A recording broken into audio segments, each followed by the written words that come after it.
Paz, boa tarde! Estamos novamente aqui juntos para darmos continuidade à palavra que foi orada hoje pela manhã e juntos esmiuçarmos de uma forma mais detalhada a palavra de Deus.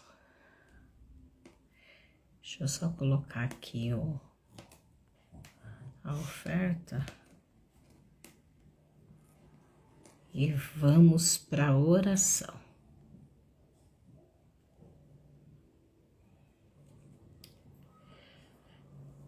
Paz, mãe, seja bem-vinda. Deus abençoe.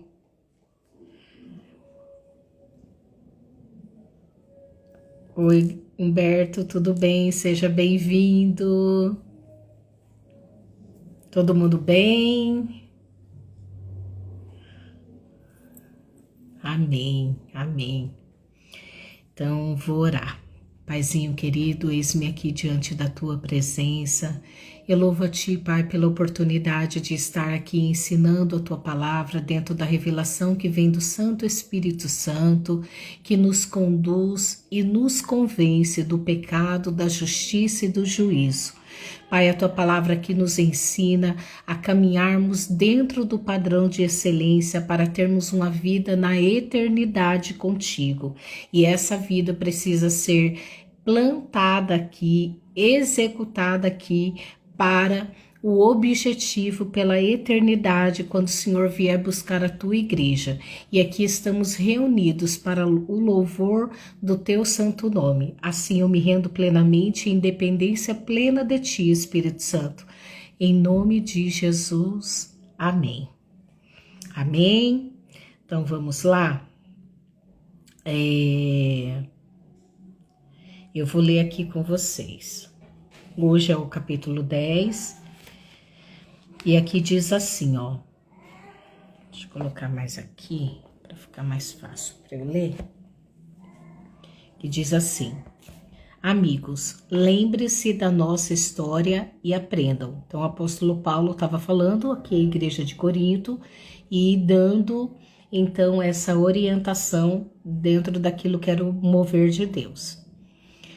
Nossos antepassados foram todos guiados por uma nuvem e conduzidos milagrosamente através do mar. Aqui ele estava falando do povo ali de Moisés, né, que foi liberto do Egito e atravessaram o Rio Vermelho ali, o mar, né, o Rio Vermelho, o mar, né, o Mar Vermelho. Ó, eles passaram através das águas num batismo como o nosso, enquanto Moisés os levava da morte e da escravidão para a vida de salvação. Então, o que Moisés estava fazendo? Tirando o povo de ser escravo ali do povo do Egito para a terra que Deus deu a eles, que é a terra que mana leite e mel, e, de alguma forma, levando eles para a salvação, né? Para ser um povo único aí. Todos comeram e beberam a mesma comida e bebida, providenciada diariamente por Deus, porque Deus fazia brotar a água da rocha, né? O Senhor fazia o maná cair do céu, o Senhor mandava a carne, que eram as codornizes, né? Então, de diversas formas, dentro desse período todo, o Senhor cuidou do povo dele. Daí ele fala assim, ó.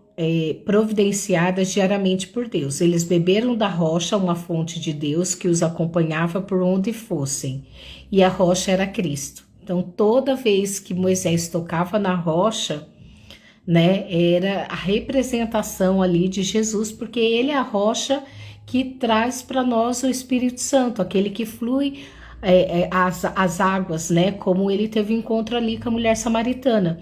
Ele falava assim, eu vou te dar água para beber, e dessa água, quando você beber, você nunca mais terá sede. Então, Jesus é a rocha verdadeira que jorra, né, a vida para nós, porque ninguém consegue viver sem água, né? Então, aqui ninguém deveria viver sem Jesus. Eles beberam da rocha, uma fonte de Deus que os acompanhava por onde fosse, e a rocha era Cristo. Mas experimentar as maravilhas e a graça de Deus não pareceu significar muito, porque muitos deles foram vencidos pela tentação no terrível deserto e Deus não ficou satisfeito. Então, o que acabou acontecendo aqui? Pela murmuração, pelo tempo que eles estavam ali, né? O Senhor conhecia o coração deles, porque eles tinham a mentalidade de escravo. E aí, hoje, muitos relatos dizem que eles poderiam chegar em 40 dias à terra de Canaã, só que demorou 40 anos. Mas por quê? Porque Deus conhecia o coração desse povo, né? E só entra na terra prometida quem realmente está de acordo com a palavra, sim, é no céu. Não tem como entrar em Canaã, que vamos colocar assim, ao céu, que nos aguarda, sem ter uma vida de santidade ao Senhor, sem murmuração, sem ira, sem tudo que eles faziam ali de errado, né? Porque eles eram tentados e cediam à tentação. Daí aqui ele fala assim, ó. Ele falou assim, porque muitos deles foram vencidos pela tentação no terrível deserto e Deus não ficou satisfeito. Ângela, seja bem-vinda, tudo bem? E aí aqui, ó, o mesmo pode acontecer conosco. Então, aqui o que Paulo está dizendo? Que o fato do povo que estava sendo liberto ali do Egito, né, indo para Canaã, eles passaram por tentações e muitos deles cederam aquilo e fraquejaram, né, e foram vencidos mesmo pela tentação, e algo que realmente desagradou a Deus, porque muitos deles morreram, né, não entraram na terra. Aqui Deus está dizendo que isso pode acontecer conosco. Então, como eu e você devemos ter uma vida aqui na terra que de fato glorifique o Pai, que de fato esteja dentro daquilo que agrada a Ele, né? Então vamos dar continuidade. Precisamos estar atentos para nunca sermos apanhados trilhando um caminho próprio, como eles fizeram. Então o que Deus está dizendo assim? Olha, se você quer vencer e entrar na terra prometida, você precisa caminhar dentro de um padrão. E qual que é o padrão? Você renunciar o seu próprio eu, tomar a sua cruz e seguir a Jesus. Foi isso que Jesus fez. Jesus, ele poderia ter tido a escolha dele determinar o que poderia ser feito aqui na terra enquanto ele estava aqui. Só que em nenhum momento Jesus fez isso. Pelo contrário, ele falou, eu estou aqui para fazer a vontade do meu Pai. Eu não tenho vontade própria. A única vez que a gente vê ali algo que ele pede para si mesmo é quando está prestes ali a ser crucificado e ele pergunta para o pai, pai, não existe mesmo outra possibilidade? Tem que ser dessa forma? Né? E aí ele fala, mais que seja feita a tua vontade e não a minha. Então o que ele está dizendo aqui? Que esse povo não entrou em Canaã, ali o povo de Moisés, porque eles escolheram caminhar pelo seu próprio eu, pela sua própria vida, sem a direção de Deus, né? E aí ele está dizendo aqui, ó, não podemos fazer a religião virar um circo como eles fizeram. Primeiro festejaram, depois dançaram. Não podemos cair na promiscuidade. Eles pagaram caro por isso e lembre-se, nada menos de 23 mil mortes num só dia. Meu Deus do céu! Então quer dizer, esse povo zombava de Deus. Deus estava realizando ali milagre em cima de milagre e eles estavam zombando de Deus. Então, em um único dia, teve 23 mil mortes, né? Não cometam o erro de pensar que Cristo deve nos servir. Olha o que Paulo está dizendo. Nós servimos a Jesus, não Jesus nos serve.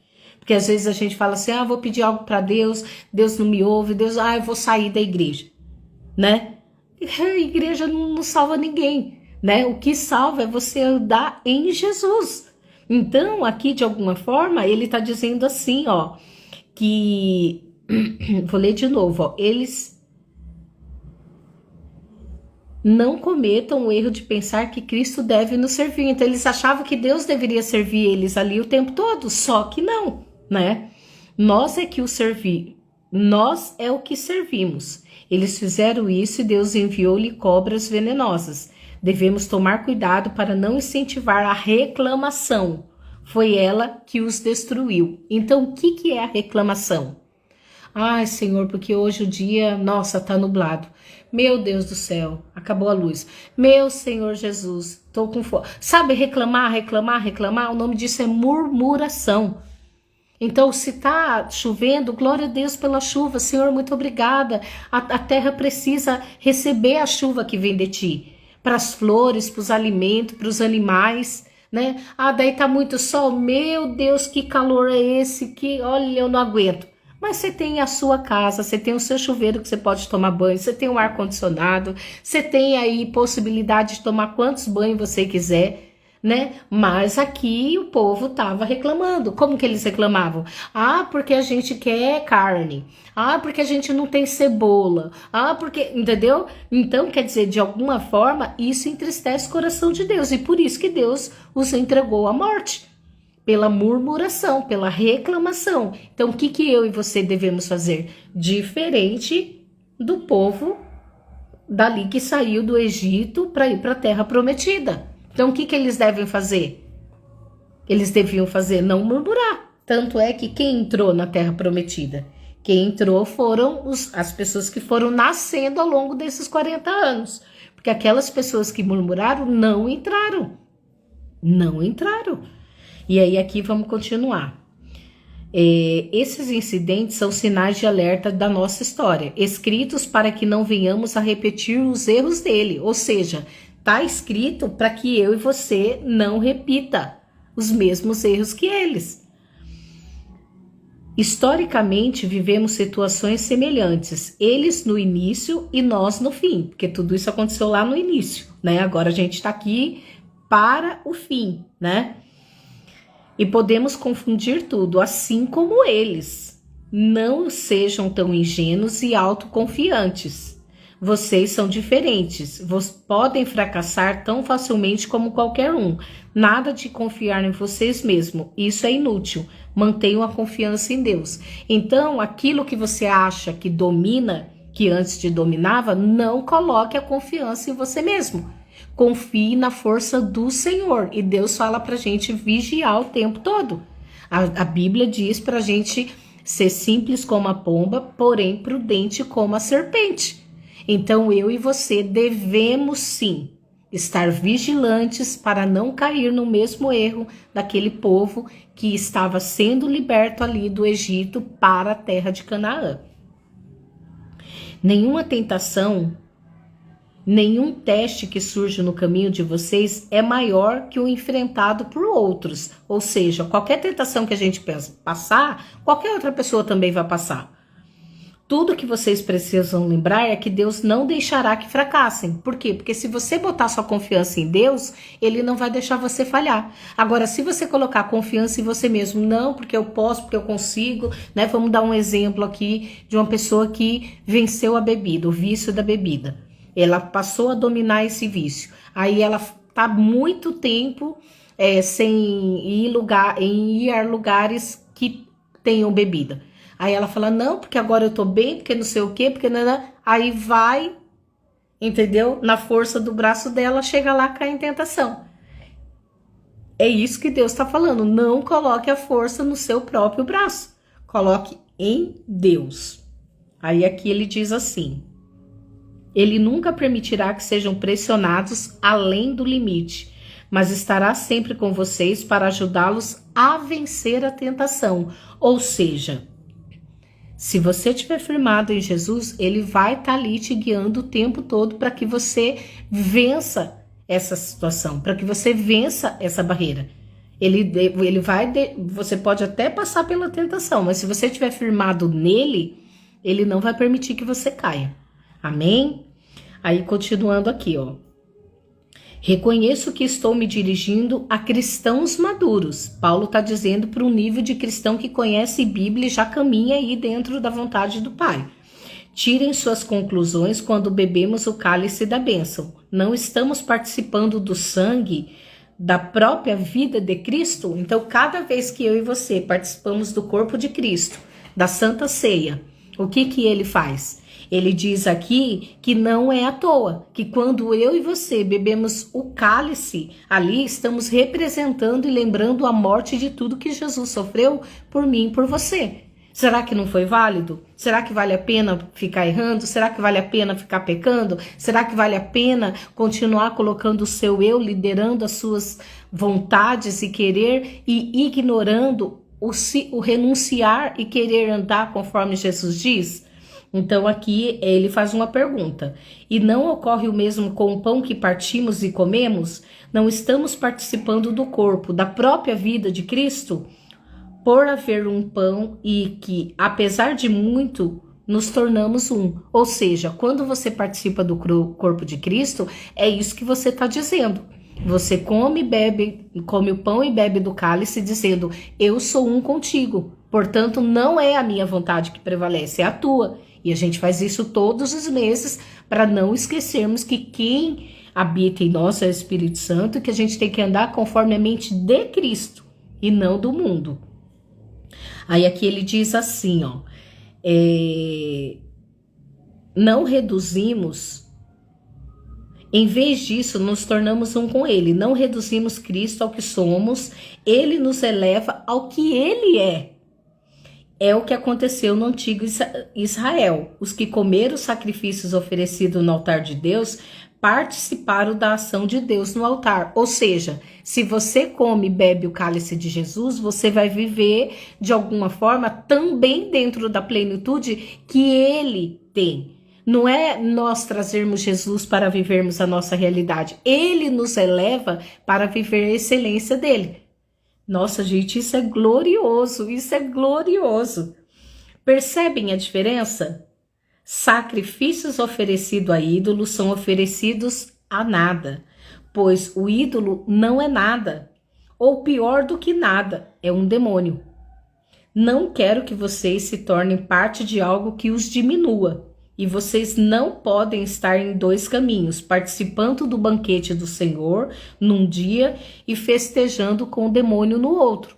E aí a gente diz, né, dentro da linguagem aí do cristão, que assim, há crentes que é um crente Raimundo, um pé na igreja, um pé no mundo. E Deus está dizendo aqui, se você participa do corpo de Cristo, se você pertence a Ele, a sua vida, ou você serve o mundo, ou você serve a Deus. Não existe meio termo. Não existe, hoje eu vou para a igreja e amanhã tô lá fornicando. Não existe, eu vou para a igreja hoje, peço perdão, amanhã tô lá na bebedeira. Não existe você pedir perdão aqui e amanhã você tá fazendo coisas que desagradam a Deus. Não é isso que Deus quer. Não é isso que Deus tem pra gente.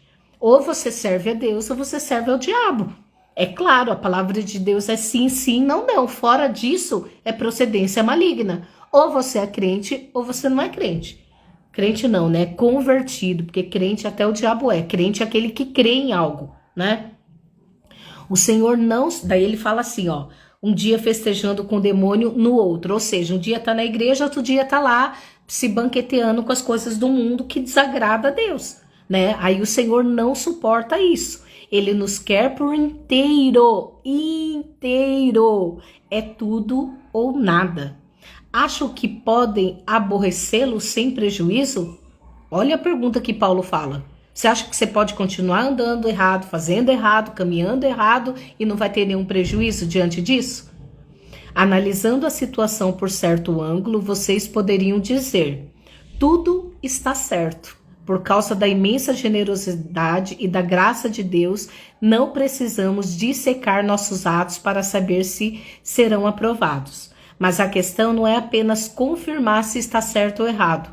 Queremos viver bem, mas nosso objetivo principal deve ser ajudar os outros a viver bem. Ou seja, a minha vida, a sua vida tem que ser um exemplo para aquele que é novo na fé, um exemplo para aquele que ainda não é convertido, um exemplo para que as pessoas possam olhar para você e, por exemplo, não ver eu, a Tati, não ver Fernanda, não ver a Dona Nice, mas ver Jesus em nós e através de nós, né? Então é importante exatamente isso, né? Aí aqui também diz assim, ó,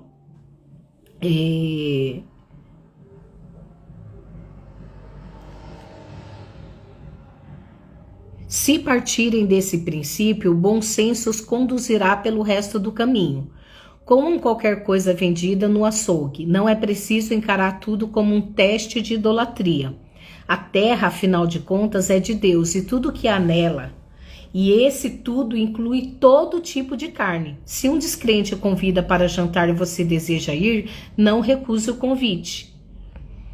Aproveite, coma de tudo que for oferecido. Seria falta de educação e de espiritualidade investigar na hora a pureza de cada prato. Mas se ele disser que a comida foi sacrificada a um Deus, você deve recusar. Ainda que isso seja indiferente para você, não é para ele. E você não vai querê-lo deixá-lo confuso a respeito da sua fé.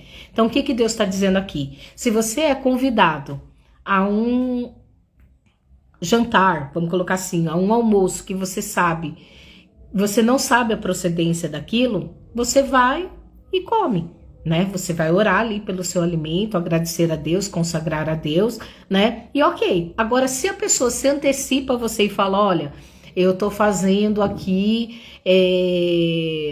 uma oferenda e essa comida é para tal santo, né? E aí, ou para tal ídolo, ou para tal, sei lá, né? Pode ser qualquer coisa aí que não seja Deus. Ele está dizendo que você deve recusar o convite. Ou seja, se você sabe, a pessoa te fala de antemão, você tem que recusar o convite. Se você não sabe, você vai, aceita o convite e ora ali. Senhor, estou entregando esse alimento a ti e eu consagro a ti. A gente não faz isso quando a gente agradece o café da manhã, almoço, janta, que a gente for comer? A gente consagra a Deus. Senhor, te damos graça por esse alimento. Consagramos a ti, retira todo o mal. Não é assim? Então lá também você vai fazer porque você não sabia a procedência. Agora, se você sabe, você tem que recusar o convite. Tá bem claro a palavra de Deus aqui. Daí ele fala assim, ó. Mas... ainda que isso seja indiferente para você, você não deve levar o seu irmão a pecar, porque ele fala, como que ele sabe que é um alimento consagrado a um Deus e ele ainda vem aqui e come? Isso pode gerar o quê? Confusão ou escândalo para o seu irmão que está oferecendo ali. Mas com exceção de casos como esses, não vou ficar pisando em ovos, preocupado com o que a gente de mente fechada pode dizer. Tenho toda a liberdade, pois conheço muito bem o que o nosso Senhor Jesus nos ensinou. Se como o que me oferecem, agradecidos a Deus pelo que está na mesa, deveria eu me preocupar com o que alguém vai dizer? Dei graças a Deus pela comida, ele abençoou e ponto final, que eu acabei de falar. Oramos, cada vez que a gente recebe um convite, a gente vai numa casa, a gente ora por aquele alimento. A gente não sabe a procedência. A não ser que a gente saiba a procedência, a gente não vai. A gente recusa o convite. Daí ele diz assim: assim façam suas refeições com prazer, sem se preocupar com o que alguém possa dizer, pois vocês estão comendo para a glória de Deus. Acima de tudo, não para agradar a essas pessoas. Façam tudo desse modo, de todo o coração e com liberdade, para a glória de Deus. Ao mesmo tempo, não se esqueçam de agir com misericórdia. Evitem pisar no calo dos que não têm liberdade como vocês. Tenho feito o que posso para levar em consideração o sentimento dos outros e espero que vocês façam o mesmo. Ou seja, Deus está dizendo aqui que é para a gente levar em consideração o renunciar dos prazeres, entre aspas, para nós, para não escandalizar o outro, para não deixar o outro confuso. Então, eu renuncio por amor ao outro. É isso que a palavra de Deus está dizendo aqui. Para que a gente não faça o quê? A gente tem liberdade, essas outras pessoas não. Então, a gente não pode escandalizar essas pessoas que ainda têm mente pequena, que ainda têm mente fechada. Então, o que você vai fazer? Você evita. Você evita, é a sabedoria da palavra. Então, que eu e você possamos aprender a consagrar as nossas coisas, né? Tudo a Deus. E saber que se você tá indo, né? Eu repito o que eu repeti ontem. Tá tendo várias festas aí, julina, junina. É para santo. O único santo que a gente serve é Jesus. Fora disso, é procedência maligna. Não existe outro santo além de Deus. Porque quem pode tornar alguém santo é só o Pai. Então, todo santo consagrado pelas igrejas não provém de Deus, ela provém de quem? Da decisão humana. Por mais excelente que a pessoa seja, né? Não é o homem que determina isso, quem determina isso é o próprio Deus. Tanto que ele fala, não façais esculturas, né? Não, de alguma forma, use de idolatria para nada, em cima dos céus, abaixo dos céus ou tudo que há na terra. Não devemos ter idolatria com nada. Amém? Então, se você sabe que você está indo numa festa e todo aquele alimento está sendo consagrado, aqui está dizendo que é um ídolo, mas na verdade é um demônio e eles não sabem, porque a visão espiritual deles ainda não estão aberta.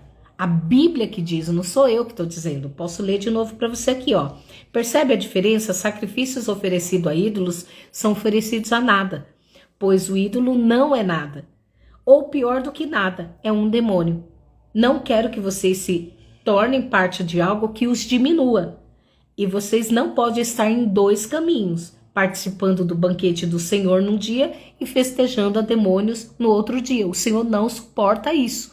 Ele nos quer por inteiro e é tudo ou nada. Acha que pode aborrecê-lo sem prejuízo? É uma pergunta aqui. Então, que eu e você tenhamos sabedoria de renunciar diante dos homens da terra e renunciar diante das pessoas as quais podemos escandalizar para que Deus seja glorificado. Amém? Vamos orar então? Paizinho querido, muito obrigada, Senhor. Nos dê sabedoria cada vez mais, nos dê discernimento, nos convença, Espírito Santo, daquilo que é a verdadeira vontade que vem de Ti. A Tua palavra está dizendo que o Senhor quer a gente por inteiro, o Senhor quer o nosso corpo, o Senhor quer a nossa alma, o Senhor quer o nosso espírito, o Senhor quer as nossas emoções, o Senhor quer as nossas decisões, os nossos sonhos, porque tudo devemos depositar diante de Ti, porque a Tua vontade para nós não se compara com o que queremos. A Tua vontade, ela é boa, ela é perfeita e ela é agradável. Que possamos caminhar dentro do Teu padrão de excelência e não do padrão humano e não do nosso próprio eu.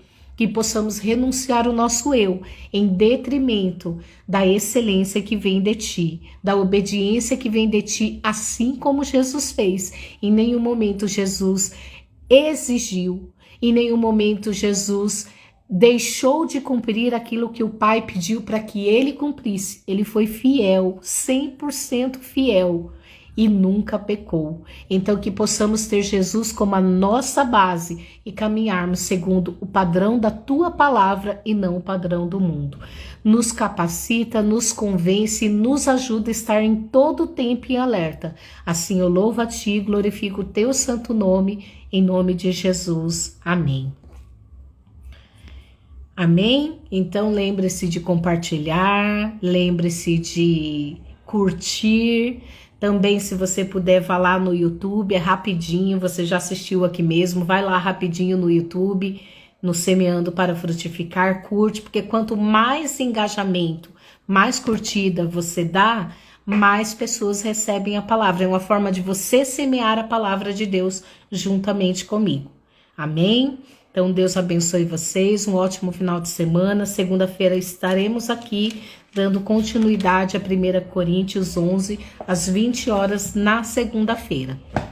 Amém? Então, que Deus abençoe todos vocês. Vamos vigiar e saber que cabe a nós renunciar o nosso eu para viver dentro daquilo que o Pai tem para a minha vida e para a tua vida. Amém? Deus abençoe.